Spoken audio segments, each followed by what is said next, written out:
आज हम लोग चैप्टर टू के तहत ही जनसंख्या वितरण को प्रभावित करने वाले जो कारक थे उनको आगे बढ़ेंगे। और हम लोग अभी तक क्या क्या कर चुके हैं, तो उसमें हम लोग कर चुके हैं जनसंख्या वितरण को प्रभावित करने वाले भौगोलिक कारक और आर्थिक कारक।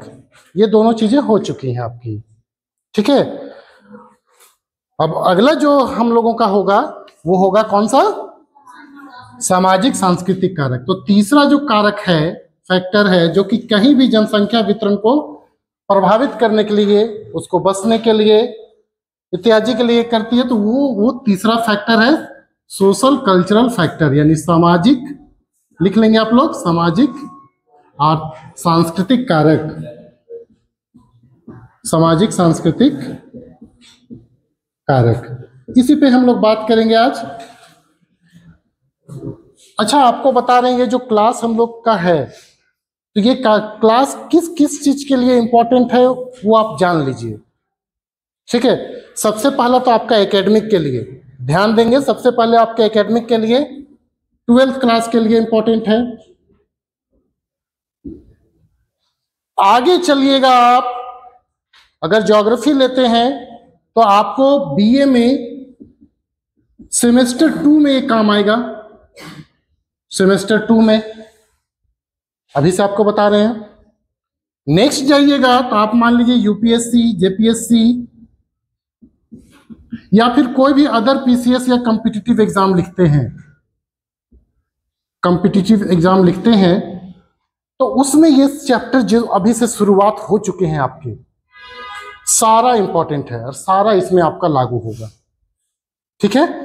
इसलिए इसको करते चलें। ये क्लासेस जो आपको दिए जा रहे हैं बहुत इंपॉर्टेंट है, वर्तमान के लिए भी भविष्य के लिए भी। इसको अच्छा से करेंगे। और हम लोग आज देखते हैं सामाजिक सांस्कृतिक कारक के विशेष पहलुओं पे, ठीक है।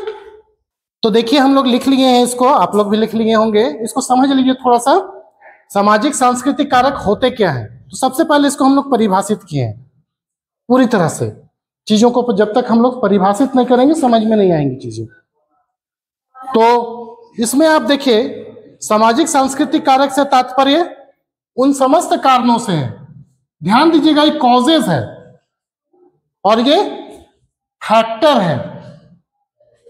तो इन सभी कारणों का एक समूह है और वो मिलकर एक फैक्टर बना रहा है। और वो फैक्टर क्या है, सामाजिक सांस्कृतिक कारक। तो समस्त कारणों के समूह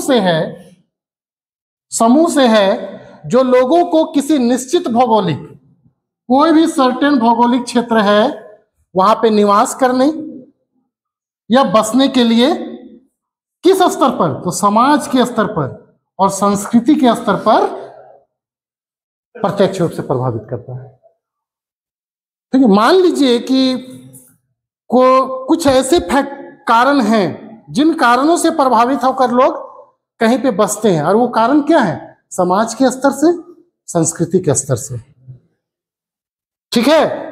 तो इस प्रकार स्पष्ट है कि जनसंख्या वितरण को प्रभावित करने में भौगोलिक और आर्थिक कारकों के अलावे कुछ ऐसे सामाजिक और सांस्कृतिक कारक भी हैं, कारण जो कि लोगों को कहीं बसने के लिए उत्तरदायी होते हैं। अब ये कैसे समूह है, वो कारण कौन से कारणों के समूह है, देख लेते हैं। लोगों का जीवन स्तर, अगर मान लीजिए कोई सोसाइटीज है, वो अपना लाइफ स्टाइल का मतलब होता है अपना जीवन जीने का तरीका, ठीक है, अच्छे माहौल में जीना चाह रहा है। अब जहां पे वो है वहां का जीवन स्तर थोड़ा सा निम्न है। कहने का तात्पर्य निम्न का मतलब ये होता है कि पढ़ाई लिखाई की सुविधा नहीं है।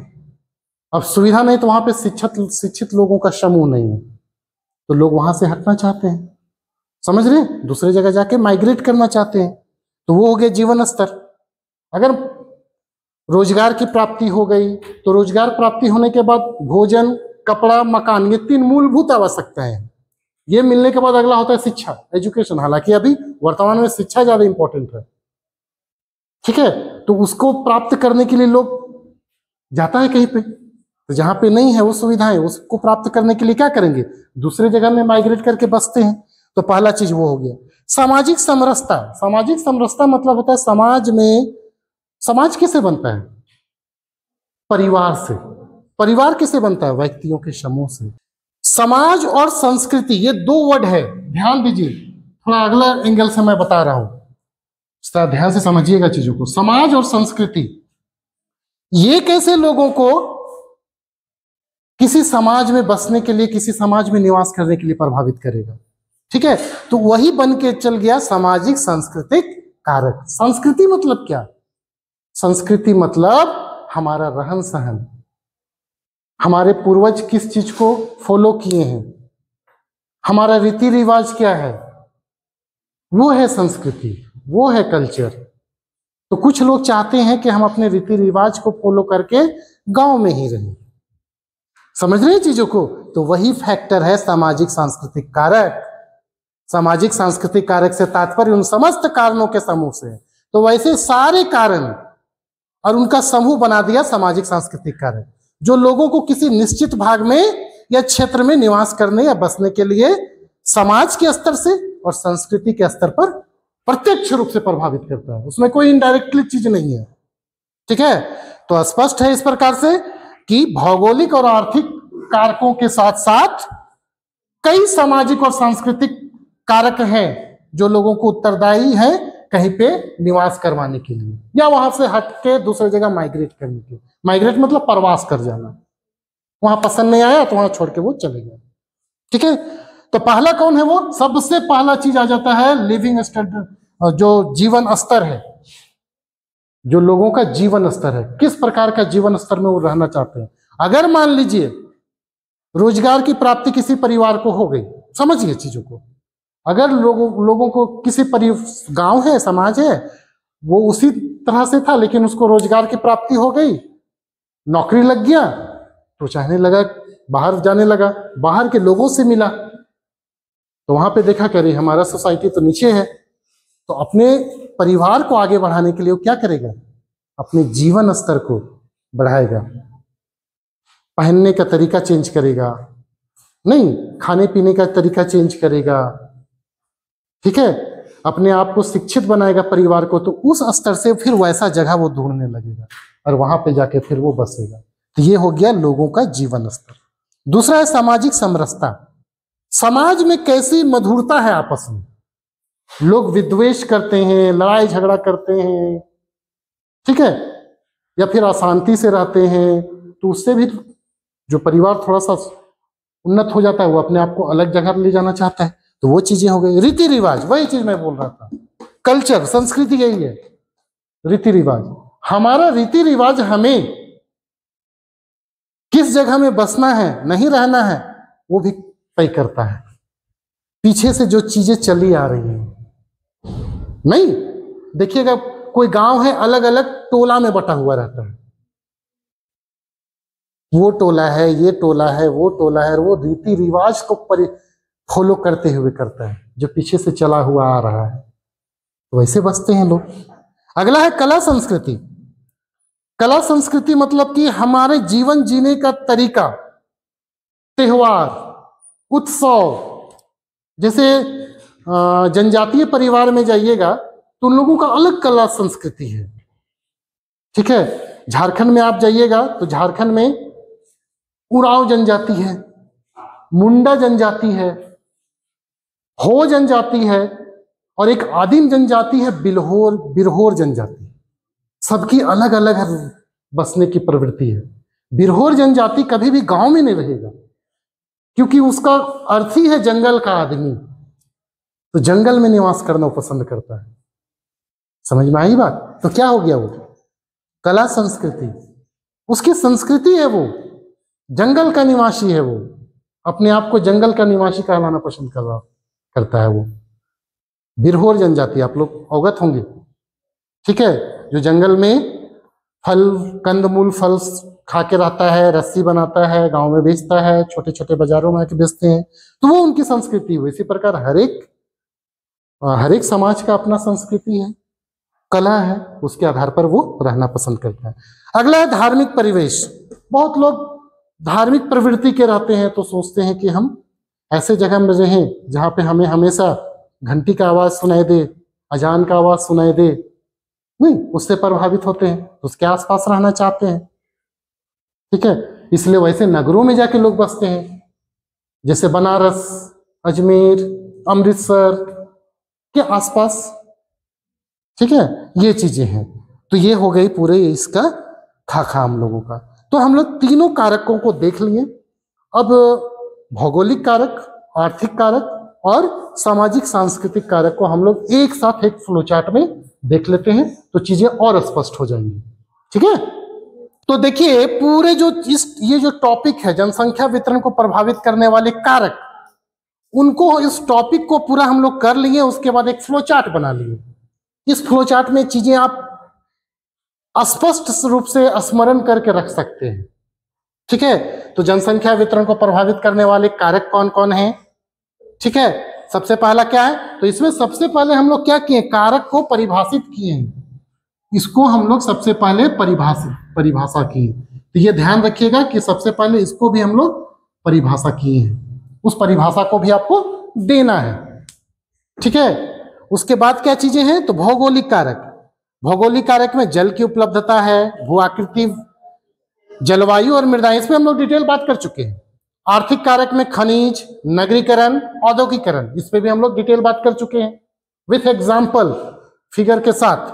अगला है सामाजिक सांस्कृतिक कारक, लोगों का जीवन स्तर, सामाजिक समरसता, रीति रिवाज, कला संस्कृति और धार्मिक परिवेश इत्यादि, जो कि अभी हम लोग किए। तो इस प्रकार फ्लोचार्ट में हम लोग देखते हैं कि जनसंख्या वितरण को प्रभावित करने वाले कारक में सबसे पहले कारक को परिभाषित किए, फिर भौगोलिक कारक को परिभाषित करेंगे। भौगोलिक कारक में इन तीनों चीजों को देखेंगे, चारों को। आर्थिक कारक को परिभाषित किए हम लोग, और फिर उसमें उसके जो उदाहरण थे उसको देखें। सामाजिक सांस्कृतिक कारक को भी हम लोग आइडेंटिफाई कर चुके हैं, परिभाषित कर चुके हैं, और उसके उदाहरण भी हम लोग देख लिए। तो इस प्रकार हम लोग कर लिए हैं। अब इसका कंक्लूड करेंगे, निष्कर्ष लिखेंगे। इसका आप लोग निष्कर्ष लिखिए। इस टॉपिक का हम लोग अंतिम पड़ाव पर पहुंच चुके हैं और इसका निष्कर्ष हम लोग देख रहे हैं। ठीक है, निष्कर्ष को हम लोग 4-5 लाइन में लिखे हैं, इसको देख लीजिए। अंततः निष्कर्ष तौर पर कहा जा सकता है कि जनसंख्या वितरण को भौगोलिक, आर्थिक एवं सामाजिक सांस्कृतिक कारक सम्मिलित रूप से प्रभावित करते हैं। तीनों मिलकर, तीनों का प्रभाव है, ना किसी एक का बल्कि तीनों का प्रभाव है, जिससे विश्व के जनसंख्या वितरण में काफी असमानता पाई जाती है। असमानता हमने पहले लिखा था ना कि विश्व की जनसंख्या वितरण में काफी असमानता है। 90% क्षेत्र में 10% लोग रहते हैं, 10% में 90%। क्या कारण है? यही कारण है, यही प्रभावित कर रहे हैं, जिसके वजह से काफी असमानता पाई गई। हालांकि वर्तमान में टेक्नोलॉजी है ना, प्रौद्योगिकी, तकनीक की सहायता से इन प्रभावों, कारकों के प्रभाव को कम करने का प्रयास किया जा रहा है। जैसे मरुस्थलीय क्षेत्र है, तो मरुस्थल का जो विस्तार हो रहा है, बालू का विस्तार हो रहा है, तो वहां पे ऐसे दीवार बना दिए जा रहे हैं कि मरुस्थल रुक जाए और लोग वहां पे बसने लगे। इसी प्रकार आप नीदरलैंड जाइएगा, देश का नाम याद रखिएगा, नीदरलैंड। वहां पे लोग पोल्डर भूमि का उपयोग करते हैं। पोल्डर भूमि क्या होता है पता है? समुद्र को सुखाकर, ध्यान से समझिएगा, उसके पास जो सागरीय क्षेत्र है, सागरीय क्षेत्र को सुखाकर वहां दीवार बनाकर वहां पे लोग बसना शुरू करता है, उसको बोलते हैं पोल्डर लैंड। तो क्या हुआ है? तकनीक की सहायता से वहां बसने लायक जगह नहीं था, लेकिन लोग बसने का प्रयास कर रहा है। पर्वतीय क्षेत्र, पर्वतीय क्षेत्र में सीढ़ीदार एरिया बनाकर वहां पे घर बनाकर रहना शुरू कर दिए हैं। अगर आप कभी जाइएगा, मौका मिलेगा वैसा क्षेत्र में, तो देखिएगा। पारसनाथ जाइए आप, पारसनाथ के तलहत्ती में लोग रहना शुरू कर दिए हैं और ऊपर में भी बसने लगे हैं। हालांकि ये पर्यावरण का अतिक्रमण है, ठीक है ना। उसी प्रकार आप अगर कभी मौका मिले वैष्णो देवी जाने का, तो जो त्रिकुट पर्वत है, जम्मू हिल्स कहते हैं उसको हम लोग, जम्मू हिल्स। जम्मू हिल्स में ही त्रिकुट पर्वत है जहां माता रानी का निवास है। वहां आप चढ़िएगा तो वहां पे देखिएगा कि अब रोड का निर्माण किया जा रहा है। पहले लोग पैदल चलते थे, अब रोड बना दिया गया, गाड़ी तक ऊपर तक चली जाती है। ठीक है, फिर ऊपर में जाके देखिएगा होटल बना दिए गए हैं आसपास में। तो इसके अपने सकारात्मक पहलू है, नकारात्मक पहलू भी है, लेकिन है तो प्रभाव को कम किया जा रहा है ना, तो ये चीजें हैं, मैंने एग्जाम्पल के तौर पे वो चीजें आपको बताई। ठीक है, तो इस चैप्टर का हम लोग आज कंप्लीट किए। नेक्स्ट टॉपिक हम लोग कल करेंगे, कल हम लोग नेक्स्ट टॉपिक से करेंगे। ठीक है, धन्यवाद।